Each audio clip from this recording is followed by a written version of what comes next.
Welcome back wears. இன்னைக்கு நம்ம வீடியோவில் பொலிஞ்சர் பேண்ட் டெக்னிக்கல் யூஸ் பண்ணி ஒரு ஸ்டாக் எந்த பாயிண்டில் என்ட்ரி ஆகணும், எந்த பாயிண்டில் எக்ஸிட் ஆகணும் அப்படிங்கிறது இந்த வீடியோவில் பார்க்கலாம். முடிஞ்ச அளவுக்கு இந்த வீடியோவை ஸ்கிப் பண்ணாமல் பாருங்கள். நான் உங்கள் டாக்டர் எஸ்கே. இது உங்களோட யூனிஃபைட் டுட்டோரியல் சப்போர்ட். வாங்க வியர்ஸ், இன்னைக்கு நம்ம வீடியோக்குள்ளே போகலாம்.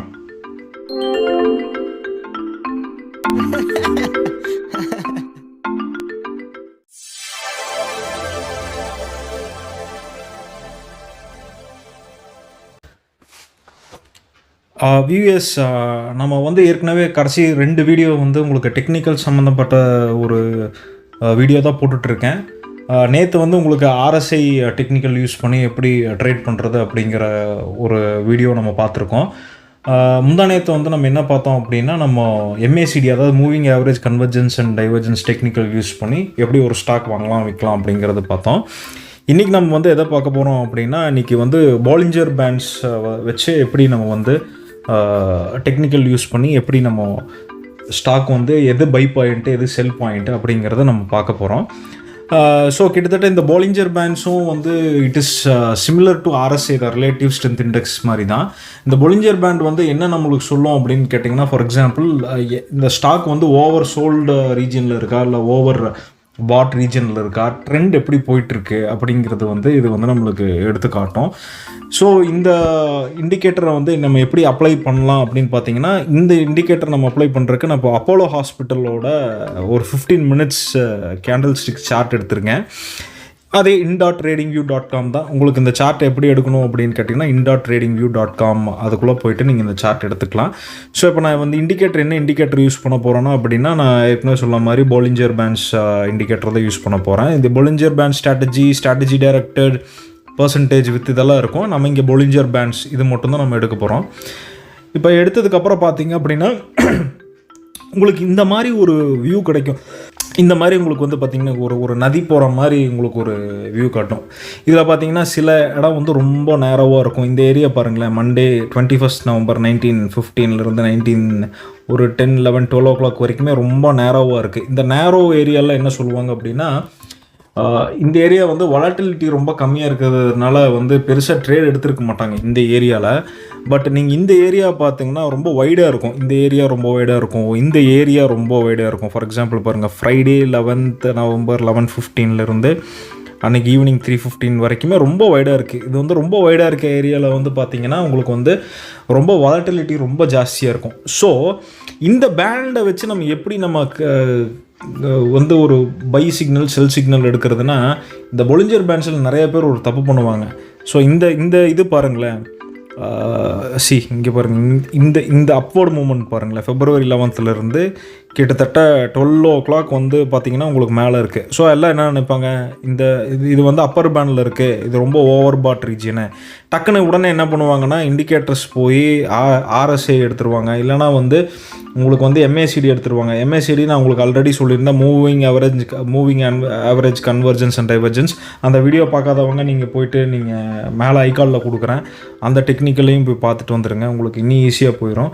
அந்த மூவிங் ஆவரேஜை பொறுத்த வரைக்கும் உங்களுக்கு என்ன சொல்லியிருக்கேன் அப்படின்னா, இந்த ஸ்டாக் வந்து பையிங் ஜோனில் இருக்கா இல்லை வந்து எப்போ வாங்கணும் எப்போ விற்கணும் அப்படிங்கிறது சொல்லியிருந்தேன். இல்லைனா இது எடுக்காட்டி நீங்கள் வந்து சிம்பிளாக இன்னொன்று எடுங்க, ஆர்எஸ்ஐ உங்களுக்கு வந்து எடுத்துட்டிங்கன்னா உங்களுக்கு இன்னும் கிளியராக தெரியும். இண்டிகேட்டரில் போயிட்டு ஆர்எஸ்ஐ ஓவர் பாட் ஜோனில் இருக்கா இல்லை ஓவர் சோல்டு ஜோனில் இருக்கா அப்படிங்கிறது ஈஸியாக தெரிஞ்சிடும். ஸோ இது ஆர்எஸ்ஐ. இந்த ஆர்எஸ்ஐ சார்ட் பாருங்கள், இந்த ஏரியா வந்து நம்ம நேற்றே பார்த்துருந்தோம். இது வந்து 80+ இருந்ததுன்னா, 80+ கட் ஆகிடுச்சுன்னா இது ஓவர் பாட் ஜோன் அப்படின்னு பார்த்துருந்தோம். ஸோ உடனே எல்லாம் என்ன நினைப்பாங்க, இந்த ஓவர் பாட் ஜோனில் நம்ம வந்து உடனே வந்து ஷார்ட் செல் பண்ணணும் அப்படின்னு நினச்சிக்குவாங்க. அதே மாதிரி இங்கே பாருங்களேன், இது வந்து ஓவர் சோல்ட் ரீஜன் 20 கட் ஆயிடுச்சு. அப்போ இந்த இடத்துல வந்து நம்ம என்ன பண்ணணும், ஷார்ட் எடுக்கணும் அப்படின்னு உடனே நினச்சிருவாங்க. ஆனால் பொலிஞ்சர் பேண்ட்ஸ் யூஸ் பண்ணும்போது நீங்கள் ஒரு விஷயம் நல்லா தெரிஞ்சுக்க வேண்டிய விஷயம் என்ன அப்படின்னு கேட்டிங்கன்னா, இந்த சென்டரில் ஒரு லைன் இருக்குது பார்த்தீங்களா, இதுதான் மூவிங் ஆவரேஜ் லைன். இப்போது உங்களுக்கு சிம்பிளான ஸ்ட்ராட்டஜி சொல்லித்தராங்க, நாளைக்கு வேணால் நீங்கள் வந்து ஒரு பேப்பர் ட்ரேடிங் பண்ணி பார்த்து கற்றுக்குங்க. இதில் வைட் ரேஞ்சில் நீங்கள் வந்து பார்க்கும்போது நல்லா பாருங்கள், இந்த வைட் ரேஞ்சில் அப்வர்டு மூமெண்ட் இருக்கும்போது, இந்த பொலிஞ்சர் பேண்ட் அப்வர்ட் மூமெண்ட்டில் இருக்கும்போது, இந்த centre moving average once cut ஆகும்போது, ஃபார் எக்ஸாம்பிள் இந்த இடத்துல இந்த பாயிண்டில் ஒரு டைம் கட் ஆகிருக்கு, இந்த பாயிண்டில் ஒரு டைம் கட் ஆகிருக்கு, இந்த பாயிண்டில் ஒரு டைம் கட் ஆகிருக்கு, இந்த பாயிண்டில் ஒரு டைம் கட் ஆகிருக்கு.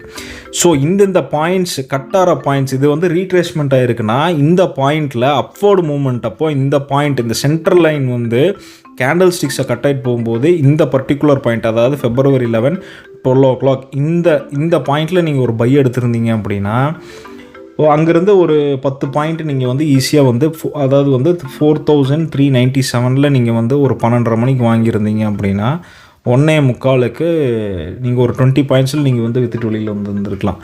ஏன்னா இந்த மூவிங் ஆவரேஜ் வந்து கட் ஆகணும் அப்வர்டு இதில் பொலிஞ்சர் பேண்டு அப்வர்ட் ட்ரெண்டில் இந்த மூவிங் ஆவரேஜ் சென்டரில் இருக்க லைன் கட் ஆச்சுன்னா பை சிக்னல். நல்லா புரிஞ்சுக்கோங்க, பை சிக்னல். இதுவே நல்லா பாருங்கள், பொலிஞ்சர் பேண்ட் வந்து இங்கேருந்து அதே மாதிரி இங்கே பாருங்கள் ஓவர் பாட் ஜோன்லேருந்து உங்களுக்கு RSI கீழே வந்துட்டுருக்கு. அதே மாதிரி பொலிஞ்சர் பேண்டில் வந்து உங்களுக்கு வந்து ஓவர் சோல் ரீஜியனில் அப்படியே உங்களுக்கு டவுன் ட்ரெண்ட் வரும்போது இந்த சென்டர் லைன் அந்த மூவிங் ஆவரேஜ் இங்கே கட் ஆகும்போது நீங்கள் ஷார்ட் எடுத்துருக்கலாம். அதே மாதிரி இங்கே கட் ஆகுது, இந்த இடத்துலையும் நீங்கள் ஷார்ட் எடுத்துருக்கலாம். இங்கே கட் ஆகுது, இங்கேயும் நீங்கள் ஷார்ட் செல் பண்ணியிருக்கலாம். ஷார்ட் செல் பண்ணிங்கன்னா உங்களுக்கு வந்து அங்கேருந்து இன்னொரு 10 பாயிண்ட் வந்து லாபம் கிடைக்கிறதுக்கு வாய்ப்பு ஜாஸ்தி இருக்குது. இப்போது அதே மாதிரி இந்த ரொம்ப நேரோவாக இருக்கிற ரீஜனில் வந்து வாலட்டிலிட்டி கம்மியாக இருக்கிறதுனால இங்கே ட்ரேட் எடுக்கிறதுக்கு நிறைய யோசிப்பாங்க. அது வெதர் அப்போர்ட் மூமெண்ட்டில் இருந்ததுன்னா ஓகே 5 பாயிண்ட்டுக்கு நீங்கள் வந்து ரிஸ்க் எடுத்து நீங்கள் ட்ரேட் பண்ணலாம். பட் ஒன்ஸ் வந்து வைட் ரேஞ்சில் இருக்கும்போது மூவிங் ஆவரேஜ் கட் ஆகும்போது வாலட்டிலிட்டி ஜாஸ்தியாக இருக்கும்போது ஒரு 15 மினிட்ஸில் you can get up to 5 to 10 points ஈஸியாக கிடைக்கிறக்கு வாய்ப்பு இருக்குது. ஸோ இந்த பொலிஞ்சர் பேண்டை வச்சு மட்டுமே நீங்கள் ட்ரேட் பண்ணாதீங்க. எப்போவுமே combination of 2 or 3 technicals will give you a better result.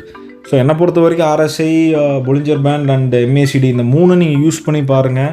At a டைமில் உங்களுக்கு வந்து நல்ல ஆப்பர்ச்சுனிட்டி இருக்குது. ஸோ நல்லா பார்த்துக்கோங்க. பொலிஞ்சர் பேண்டை பொறுத்த வரைக்கும் இது வைடு ஏரியாவில் உங்களுக்கு வாலட்டிலிட்டி ஜாஸ்தியாக இருக்கும், நேரோ ஏரியாவில் வாலட்டிலிட்டி கம்மியாக இருக்கும், நிறைய ட்ரேட் எடுத்துருக்க மாட்டாங்க. இந்த இடத்துல வாலட்டிலிட்டி ஜாஸ்தியாக இருக்கும்போது அப்வர்ட் ட்ரெண்ட் இந்த ப்ளூ லைன் மேலே இருக்கிற ப்ளூ லைன் வந்து அப்வர்ட் ட்ரெண்டில் இருக்கும்போது centre moving average line candle ஸ்டிக்ஸை கிராஸ் பண்ணும்போது நீங்கள் இந்த பாயிண்டில் ட்ரேட் எடுக்கலாம். அதாவது பை சிக்னல், பை எடுக்கலாம். பை எடுத்துகிட்டு உங்களுக்கு எவ்வளோ பாயிண்ட் வேணுமோ அவ்வளோ பாயிண்ட்டுக்கு நீங்கள் வந்து வச்சுட்டு நீங்கள் வந்து செல் பண்ணிட்டு வரலாம். அதே பொலிஞ்சர் பேண்டு டவுன்வோர்டு ட்ரெண்டு வரும்போது இந்த சென்டர் மூவிங் ஆவரேஜ் லைன் எங்கே கட் ஆகுதோ, எந்த கேண்டில் ஸ்டிக்ஸ் கட் பண்ணுதோ அந்த கேண்டில் ஸ்டிக்ஸ் அப்போது நீங்கள் ஷார்ட் எடுத்திங்கன்னா அங்கேருந்து ஒரு 5 பாயிண்ட்ஸ். எப்போவுமே நல்லா ஞாபகம் வச்சுக்கோங்க, 5% மேக்ஸிமம் 5%, 0.5% வரைக்கும் உங்களோட டார்கெட் ஃபிக்ஸ் பண்ணிக்கோங்க. இன்ட்ராடே பண்ணிங்கன்னா பொலிஞ்சர் பேண்ட் வந்து நீங்கள் இன்ட்ராடேக்கு யூஸ் பண்ணிக்கலாம். இல்லைனா நீங்கள் வந்து 15 மினிட்ஸ் கேண்டில் நீங்கள் பார்க்கலாம். 30 மினிட்ஸ் கேண்டில் பார்த்துட்டு நீங்கள் ஹோல்டிங் எடுத்துகிட்டு போகிறீங்க, நெக்ஸ்ட் டே எடுத்துகிட்டு போகிறீங்க. இஃபெக்ட் ஆல் மார்க்கெட் என்ன ட்ரெண்டில் இருக்குங்கிறத நீங்கள் பார்க்கணும். சப்போஸ் இங்கே அப்வர்ட் ட்ரெண்டில் இருக்கா, இல்லை டவுன்வர்ட் ட்ரெண்டில் இருக்கா, இல்லை அந்த ஸ்டாக்கை பற்றின நியூஸ் ஏதாவது இருக்கா.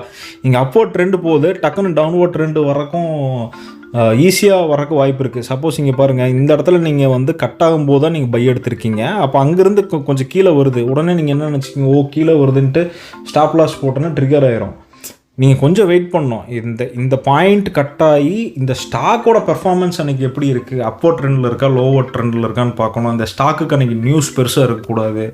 ஏதாவது வந்து இயர் ஆன் இயர் குவார்ட்டர்லி நியூஸோ இல்லை வேறு ஏதாவது ஒரு நியூஸோ, எந்த நியூஸ் இருக்கக்கூடாது. ஸோ எப்போவுமே இந்த பொலிஞ்சர் பேண்டை வச்சு ட்ரேட் பண்ணும்போது மூவிங் ஆவரேஜ் சென்ட்ரல் லைன் ஞாபகம் வச்சுக்கோங்க. அப்வர்ட் ட்ரெண்டில் சென்ட்ரல் லைன் கேண்டில் ஸ்டிக்ஸை கட் பண்ணிச்சு அப்படின்னா அது ஸ்ட்ராங் பை.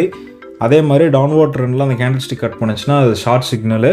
இதை பேஸ் பண்ணி ட்ரேட் பண்ணிக்கோங்க. கூட இன்னொரு டெக்னிக்கல் எதாவது RSIயோ இல்லை வந்து MACDயோ ரெண்டும் போட்டு நீங்கள் ட்ரேட் பண்ணிக்கிறது நல்லது. இந்த வீடியோ உங்களுக்கு பிடிச்சிருந்ததுன்னா லைக் பண்ணுங்கள், ஷேர் பண்ணுங்கள், சப்ஸ்கிரைப் பண்ணுங்கள்.